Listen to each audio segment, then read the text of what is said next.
Keep watching Xposed GH, the best channel on all of YouTube. Yes.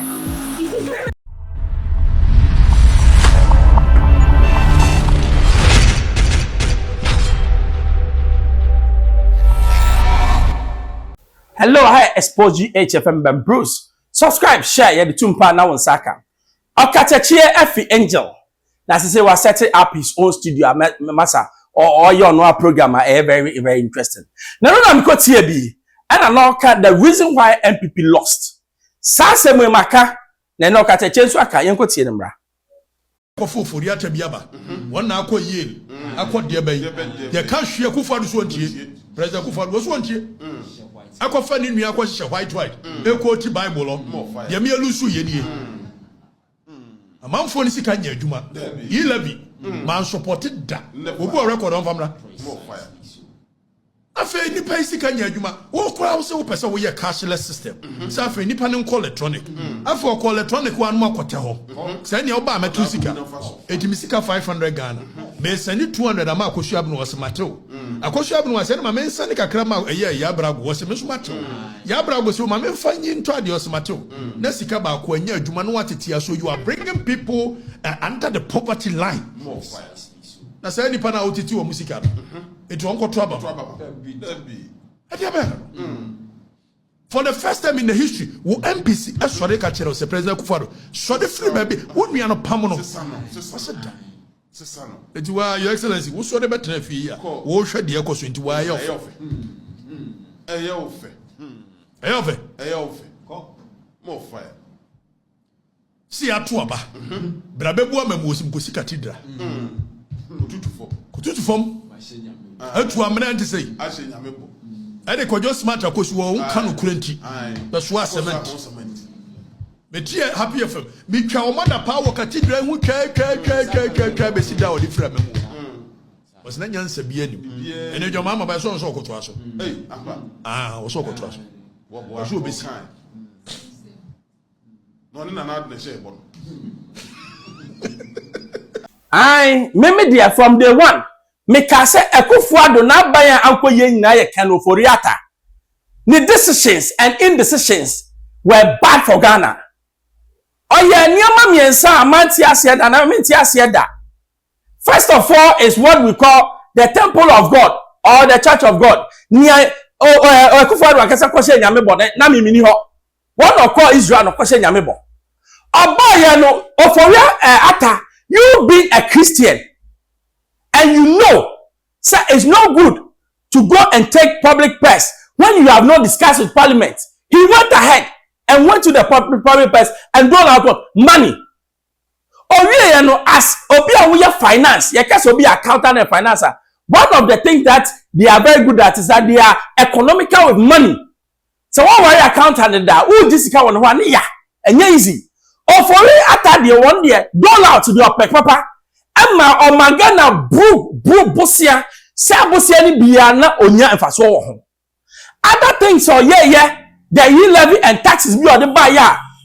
Osha nyansam na nim because you are the cousin to the president. And na wonim say ye call IMF and there will be conditionalities. One here ebema Ghana akofem. Now we minister papa and ka be hu say ni ministers na do so do oteso a Sabia Ghana and can who here say Quebec IMF. But as usual, being the cousin, president cousin was a privileged position into no. Or go ahead to say some maintain your ministers and still we will go to IMF. And only and some of the things I call Emma dollar every 3 cities 40 pesos. I call 16 cities. Now petrol 1 liter. Say 16 cities. I work for no better 3 something cities. I will say a boy a day. These are hard decisions, Amasa. We had under Oforiata, which made people go say Lasa. We won't vote at all. Because so one born over 5 years from 3 cities now to do 16 cities. One country was why I the one born. It was Oforiata no born. Born you no born pa minim school or quiet. You saw Yale school said there or America. Masa, the book does not make you a wise person. Meaning, conform a Brahma school, Harvard, and but the decisions that they take in life, Sabi, undergraduates in Ghana won't take those decisions. Some of the decisions that Ken Ofori-Atta took in conjunction with the Bank of Ghana governor were what we call basic mistakes. To say, who could trust 74 billion into the economy that is not growing. What do you expect? Inflation will skyrocket. The city will go down. Everything will be haywire. And you know it. And you what? You went forward. It means the basics of even finance and economy, yeah, Ken Ofori-Atta no nim. No man so abeki kabrofo kakraka etre America brofo oba no kura Bible. No baby. But in reality, he made Ghana go down. Ghana's crisis was caused by Ken Ofori-Atta. I will say, and I'll say it again. One what me buyano bunyankopon, the very Bible no de ban otimi bunyankopon. Because your finance minister papa, so we send $10 million na kwa na adwuma ne nkoso no. You call your cousin and tell him say the job is not going, so I won't send any money again. But like the cronies who are chopping the money into, you send the money. And no Okatakyie ka say, and we are no more really there Ken Ofori-Atta na more re me so me fo so. I have Xposed GH from Bambus. O subscribe ya, subscribe ya the tumpa na saka bi manuasi.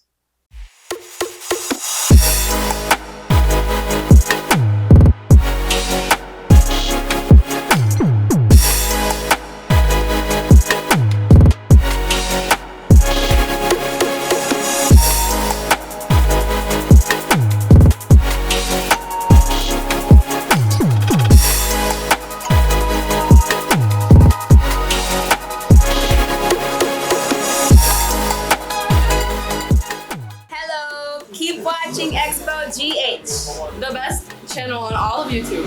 Yes.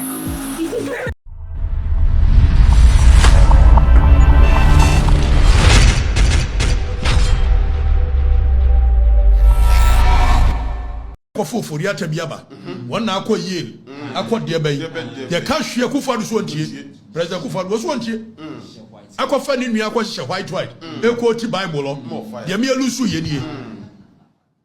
Amanfo ni sika nya adwuma. Yi levi. Man supported da. Obu o record on famra. Afa nipa sika nya adwuma. Wo kora wo se wo pese wo ye cashless system. Sa afa nipa ne nko electronic. Afa o call electronic wa no akote ho. Sa ne oba metu sika.